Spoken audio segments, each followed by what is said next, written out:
السلام عليكم، ازيكم يا حبايب؟ عاملين ايه؟ ان شاء الله باذن الله هنبدا النهارده حلقه جديده وسهله وبسيطه. وطبعا قبل ما نبدا نقول اللهم صل وبارك على سيدنا محمد وعلى اله واصحابه اجمعين. هنقول بسم الله الرحمن الرحيم وهنبدا الحلقه بتاعتنا. حلقه النهارده ان شاء الله سهله وبسيطه وان شاء الله سريعه ومفيش اسهل من كده. الناس اللي ما بتحبش تاكل السمك المقلي والمشوي في الحر هنعمل لهم سمك بطريقه سهله وجميله وبسيطه ان شاء الله. يا رب تعجبكم وتكون سهله. ما تنسوش تعملوا الاشتراك وتفعلوا زر الجرس وتخشوا تتفرجوا على القناه بتاعت اميره حسن عشان يجيلكم كل جديد ان شاء الله. نبدا ونقول يلا بينا نشوف هنعمل ايه. اول حاجه معانا سمك. كميه السمك دي طبعا راجعه لك انت، اي كميه انت حباها ان شاء الله يا رب تكون واحده. طيب معانا ايه؟ معانا سمك مغسول ومتنضف وهقول لكم على الطريقه بتاعته بسرعه. بتجيبيه بتنضفيه او بتشتريه جاهز من عند بتاع الاسماك بينضفوا لك. بتجيبيه تغسليه بميه ودقيق. لو عندك ميه رز برده بتنقعيه فيها وبعد كده ترش عليه شويه ملح وتسيبيه ربع ساعه. بينزل كل السوائل اللي فيه والزفاره وبيبقى طعمه حلو جدا. وبعد كده تعصر عليه ليمون. طيب معانا ايه في المقادير؟ معانا جزر، معانا شبت، معانا فلفل، معانا طماطم، وطبعا الليمون هنا المحور بتاعنا، ومعانا بصل، ومعانا التتبيله بقى طبعا اللي هي شغاله معانا. معانا هنا كمون، فلفل اسمر، معانا ملح وكزبره. حابه تضيفي بهارات سمك، حابه تضيفي اي حاجه براحتك. طيب معانا هنا ايه تاني؟ معانا دي دقه. الدقه اللي هي ايه؟ عباره عن ايه؟ عن توم وفلفل سبايسي، او لو انت مش عايزاه بيحرق فلفل عادي، ومعانا ليمون ومعانا شبت وكزبره.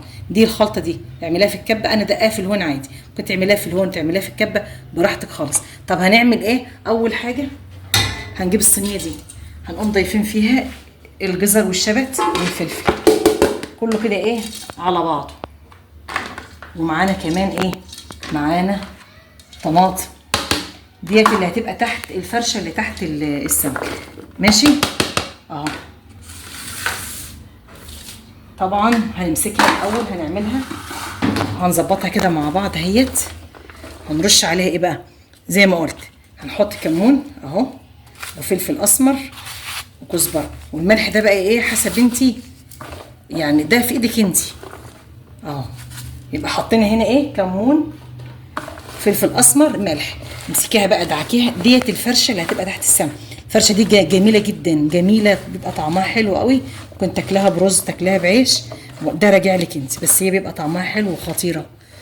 تمام يا بنات؟ طبعا حبايبي العرايس والجداد اللي هم لسه ايه، يعني لسه داخلين المطبخ جديد، حاجات سهله وبسيطه جدا وسمك طريقه مفيش اسهل ولا اروع من كده. وهناخد برضو حبه من الخلطه اللي احنا عاملينها زي ما قلت بالثوم والفلفل والليمون، حاطين عليها ليمون وشبت. دي تعمليها في الكبه زي ما انا قلت، او تدقيها عادي بقى، ده راجع لك انت. تنعميها، تخليها خشنه، والله ايه براحتك. طيب هنعمل ايه؟ اول حاجه احنا كده عملنا الخلطه اهي، ناخد بس منها شويه صغيرين كده اهي. وهنعمل السمك بتاعنا. طبعا زي ما قلت السمك بتاعنا مغسول ومتنضف طبعا زي ما انتم شايفين كده اهوت، ومفتحينه كده من الظهر، ومفيش فيه هنا طبعا العرق اللي فيه دم ده بتشيليه، والخياشيم عشان بتبقى زفره شويه. هنعمل ايه؟ اول حاجه هنتبلها زي ما قلت بالثوم والفلفل اللي انا دقيته اهو، ومعاه الشطه او الفلفل بارد او حامي بقى براحتك انتي اهي. وهنرص. وبعد كده هنعمل ايه؟ هنحط بس عليها شويه زيت بس، مفيش اكتر من كده. كميه السمك زي ما قلت يا بنات ديت راجعه لكم. طب هنعمل جنبه ايه؟ من رز بشعريه، من رز بفلفل، حبايه وحبايه، رز احمر. والله بصي بقى انا هعمل رز حبايه وحبايه، وهتشوفوه معايا دلوقتي. وزي ما قلت يا بنات الاكله سريعه ومفيش اسهل من كده اهو. وتحطي عليها من بره عشان ايه؟ السمكه تتطعم، تبقى متطعمه خالص. ماشي اهو. بنحط عليها من بره ومن جوه. تمام. الكميه اللي انت عايزاها ان شاء الله يا رب تعملي سمك. شوفي بقى افراد اسرتك قد ايه، هاتي على قدهم واعملي. طيب نجيب السمك. وانت بتجيب السمك، السمكه تكون تتك عليها كده، تتك عليها كده وهي تحت اهي، ايدك ما تغرش فيها، ترجع زي ما كانت قويه تحت ايدك. والعينين، العين بتاعتها تكون حلوه. ماشي، شكلها كده نظيف، مفيش فيها حاجه، وريحتها حلوه. ما دي سمكه تمسكي الخياشيم بتاعتها تلاقي الخياشيم وردي كده ولها ريحه كويسه، مش ريحتها وحشه. دي يبقى سمكه، لو هي ريحتها وحشه تبقى سمكه بايته، بايته عند بتاع الاسماك. خليكم كده ايه واعيين. ماشي يا بنات، احنا عملنا السمك، هنعمل ايه كمان؟ بصوا بقى، طبعا زي ما انا قلت اهم حاجه الليمون، وهنعصر عليه دلوقتي كمان. حابه تحطيه كده برضو براحتك اهو، بصي عيشي بقى براحتك خالص زي ما انت عايزه. احنا كده عملنا ايه؟ عملنا السمك بتاعنا باسهل واسرع طريقه ممكنه. سريع كده السمك، تعصر عليه الليمون كتير كتير اهو، وهنحط بس عليه ايه؟ شويه زيت. مفيش اي دليلة. قناتي اسمها قناه سهله، قناه سهله وبسيطه، اظن بقى مفيش اروع ولا اجمل من كده. هنحط بس على وشها شويه زيت، وبعد كده هندخلها الفرن زي ما قلت. الفرن التوليع بتاعه على نار عاليه اول 10 دقايق، وبعد كده تهدي عليه. درجات الحراره طبعا انت كل واحده ادرى بايه الفرن بتاعي يا بنات، لان طبعا بيبقى فيه فرن عادي، انا فرن عادي مش هقول لك ان هو بدرجات، عادي جدا اهو. بصي حاجه بس كده ايه يعني عشان تحمر الوش، مفيش اكتر من كده. طب لو انت حابه تحط عليه صلصه، دي الطريقه بتاعتي. لو انت حابه تحط عليه صلصه عادي، حط معلقتين صلصه في الخلطه دي تبقى جميله، ممكن تضربيها في الكبه. كده احنا خلصنا السمك، هندخله الفرن وبعد كده هرجع لكم. يلا بينا ندخله على الفرن. معانا دلوقتي قلنا هنعمل ايه بقى جنب السمك المقلي اللي في صينيه؟ هنعمل رز مفلفل. طيب الرز المفلفل بقى عشان البنات اللي ما بتشتكي من الرز بيعجن، الرز بيحصحص، الرز بيعمل. هنعمل ايه؟ اول حاجه امشي بالمقادير صح. انا عامله فيديو للرز على القناه ده لوحده خالص، ازاي اعمل رز. اول حاجه ده رز مفلفل، ده كده، ده رز مغسول، وكل لازم تكون ميته نظيفه كده ومنقوع. تمام. طيب قد ايه؟ لو انت عايزه تعملي مثلا طبسيه او اتنين او زي ما تعملي زي ما قلت لك. هنعمل دلوقتي يا جماعه رز ايه؟ رز مفلفل. انا بحب اكل جنب السمك ده رز مفلفل. طب انت بتحبي الرز بشعريه او رز صياديه او رز احمر، ده براحتك. انا هعمل رز مفلفل. طب هنعمله ازاي؟ عشان بناتنا العرايس الجداد حبايب قلبي، او البنات الصغيره اللي بتخش دلوقتي، طبعا احنا في الاجازه، وطبعا حابه بمناسبه الاجازه حابه ابارك للثانويه العامه، الف مليون مبروك لبناتنا وابنائنا، ربنا ييسر لكم الحال ان شاء الله، وتبقى سنه سعيده يا رب. مش عايزاكم تزعلوا اللي ما جابش مجموع يا جماعه، دي مش نهايه، دي بدايه لمرحله جديده وحياه جديده. مش معناها ان انت ما جبتش مجموع هي الدنيا كده وقفت، لا والله العظيم بدايه. انت شاطر او انت شاطره في المجال اللي انت هتخش فيه، او الاختيار اللي ربنا سبحانه وتعالى كاتبه لك، ان شاء الله باذن الله هتثبتي قدرتك، ونفسك تبقي دكتوره هتبقي دكتوره، سواء في كليه تجاره، زراعه، اي كليه انت ربنا كاتبها لك ان شاء الله هتبقي فيها رقم واحد.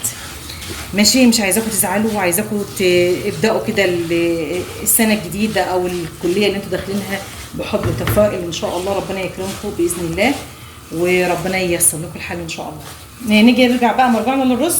ده رز مفلفل، انا مثلا عامله طبسيتين او مجين، ايا كان بقى المسمى اللي عندكم، المج قصاده مج، خلصت. انا رز كده حلو. طيب انا رزي من الرز اللي بيقبل ميه، زوديه حاجه بسيطه، زي ربع فنجان كده. انا رزي ما بيقبلش، انت بقى هتجربي اول مره وهتعرفي، جربيه بالعيار. انا الرز بتاعي عارفه ان هو ما بيقبلش ميه، فهعمل مج ميه مع مج رز. طيب الرز المفلفل بيتعمل ازاي؟ في ناس بتغسله وفي ناس ما بتغسلوش، ده راجع لك. انا من الناس اللي ما بيغسلوش. ليه؟ انا متاكده ان الرز بتاعي نظيف وكويس جدا وحلو، واغلبيه الرز اللي في السوبر ماركت بيبقى جاي يا جماعه معمول بطريقه زي ما يكون عليه زيت، بيبقى نظيف جدا. فانت هتاخدي الكوبايه مش هتغسليها، والكوبايه اللي انت هتعمليها ابيض دي اللي بتتغسل زي دي كده، انا ده غسلها اهو، اللي هو حبايه وحبايه، ده الابيض. ماشي يا بنات؟ يبقى انت هتعملي كوبايه قصاد كوبايه. طيب بيتطبخ مفيش اسهل من كده، شويه سمنه او زيت بقى براحتك اللي هتحمري فيهم لحد ما ياخد ايه اللون الاحمر اللي هو الوردي الفاتح، ما يبقاش غامق عشان ما يبقاش طعمه محروق يا بنات. ماشي. طبعا انا بعمله اهوت، وزي ما قلت لكم انا معايره الميه، مفيش اسهل من كده. المج قصاده مج، او الطبسيه قصاد الطبسيه، ايا كان المسمى اللي انت هتشتغلي بيه او هتعايري بيه، عايره قصاده عليها ميه. نخلص الرز ونخلص السمك. طبعا السمك تحت اهو، انا معليه عليه النار. ماشي اهو 10 دقايق، وبعد كده هدي عليه ان شاء الله نص ساعه بالكتير، ان شاء الله يكون ايه بألف هنا طالع وتمام. هنخلص الرز وارجع لكم، وبعد كده ايه نشوف هنقدم الغدا بتاعنا اللي سهل وبسيط جدا، مفيش اسهل من كده. ما تنسوش يا بنات تعملوا الاشتراك في القناه وتعملوا اللايك وتفعلوا زر الجرس. يلا يا بنات عايزين القناه تشد كده حيلها وتكبر. يعني انا حلمي بجد ان القناه بتاعتي تبقى كبيره بكم، ويبقى قناه اميره حسن كده حبايب قلبها. ربنا يكبر خاطركم يا رب ويحقق كل احلامكم ان شاء الله مع قناه اميره حسن. قناه سهله وبسيطه مفيش اسهل من كده. شويه وارجع لكم. دلوقتي الرز بتاعنا خلاص اهو. يعني هو بص يفضل ان هو ما يتغمقش عن كده. لو انت حابه تغمقي عن كده والله بقى ايه ده راجع لك انت. انا ما بحبش السمك يبقى غامق عن كده. بصي احنا هنصور وانت بتصوري. لو انت واحنا معلش هنرجع بس التليفون ورا شويه عشان ايه البخار ده ممكن يعمل مشكله.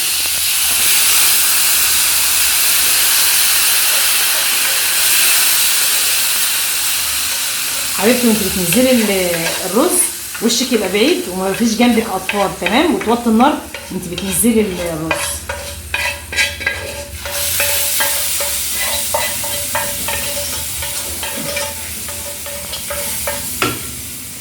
خلصنا الرز اهو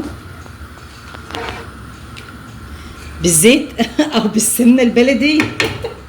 هنرجع لكم ان شاء الله بعد ما يطلع شويه ونرجع لكم. كده يا حبايب قلبي السمك بتاعنا خلص، واخد له بالظبط يجي ساعه الا ربع في الفرن، عشان بس لو ايه انتوا حابين بالدقه يعني. تمام، ده الشكل النهائي بتاع السمك بتاعنا. طبعا تعالوا بقى اوريكم بقى حبه رز بقى يا بنات، ما شاء الله ما شاء الله. اظن بقى ولا معجن، امشي بالمقادير ان شاء الله يطلع كل حاجه معاك تمام. يبقى السمك بتاعنا اخد ايه؟ اخد له يجي ساعه الا ربع. ماشي يا بنات؟ طب هنعمل ايه؟ اللي في صينيه. احنا بنعمل كل الاذواق يا بنات، تمام؟ يعني لازم نرضي كل ايه الاراء. فاللي بيحب في صينيه هياكل، واللي بيحب مقلي ياكل. طبعا احنا مهمتنا ان احنا ايه نعمل الاسماك بتاعتنا بالطريقه اللي كل واحد اطعام ممكن يعمل الوجبات ديت ويغلفها. بجد من اسهل الحاجات وجميله، وربنا يوسع علينا كلنا ان شاء الله. عملنا بصل حطينا عليه خل، معانا سلطه مشكله، ومعانا سمك مقلي. زي ما قلت في ناس ما بتحبش السمك اللي في صينيه، فلازم نعمل كل الاذواق، اللي عايز مقلي اللي عايز مشوي. احنا طبعا مهمتنا ان احنا نلبي كل الرغبات. الحلقه بتاعتنا سهله وبسيطه، يا رب تنال رضاكم وتكون حلقه جميله وخفيفه على قلبكم. ما تنسوش تعملوا اشتراك وتفعلوا زر الجرس وتعملوا لايك وسبسكرايب عشان يجيلكم كل جديد من قناه اميره حسن. دمتم وطبتم في رعايه الله وامنه. حلقه جديده ان شاء الله. سلام عليكم.